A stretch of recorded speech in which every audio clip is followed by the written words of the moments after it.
घना जंगल जहाँ जानवर एक दूसरे के साथ बहुत प्यार से रहा करते थे। उस जंगल के बीच एक बहुत सुंदर और बड़ा तालाब था। उस तालाब में एक मगरमच्छ रहता था। तालाब के चारों ओर बहुत सारे फलों के पेड़ लगे हुए थे। उनमें से एक पेड़ पर बंदर रहता था। बंदर और मगरमच्छ एक दूसरे के बहुत अच्छे दोस्त थे। बंदर पेड़ से मीठे और स्वादिष्ट फल खाता था और साथ ही अपने दोस्त मगर को भी देता था। बंदर अपने दोस्त मगर का खास ख्याल रखता और मगर भी उसे अपनी पीठ पर बैठाकर पूरे तालाब में घुमाता था।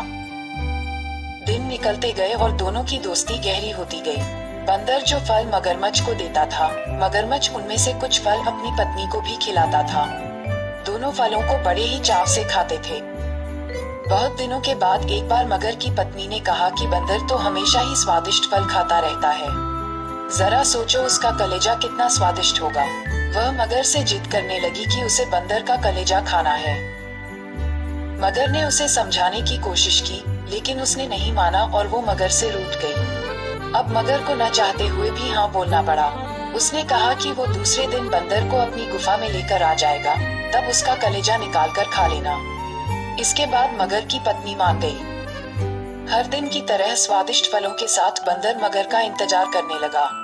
कुछ ही देर में मगर भी आ गया और दोनों ने मिलकर फल खाए।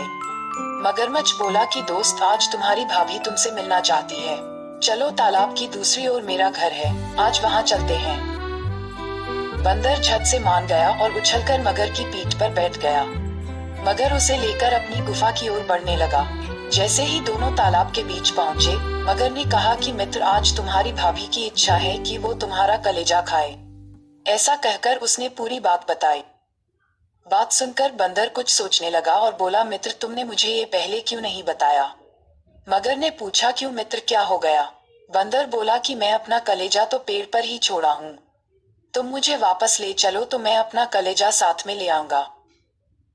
मगर बंदर की बातों में आ गया और वापस किनारे पर आ गया। वो दोनों जैसे ही किनारे पर पहुंचे, बंदर झट से पेड़ पर चढ़ गया और बोला कि मूर्ख, तुझे पता नहीं कि कलेजा हमारे अंदर ही होता है। मैं हमेशा ही तुम्हारा भला सोचता रहा और तुम मुझे ही खाने चले थे। कैसी मित्रता है ये तुम्हारी, चले जाओ यहाँ से। मगर अपनी करनी पर बहुत शर्मिंदा हुआ और उसने बंदर से माफी मांगी, लेकिन अब बंदर उसकी बातों में नहीं आने वाला था। कहानी से सीख। इस कहानी से हमें ये सीख मिलती है कि संकट के समय हमें घबराना नहीं चाहिए। मुसीबत के समय अपनी बुद्धि का उपयोग कर उसे दूर करने का उपाय सोचना चाहिए।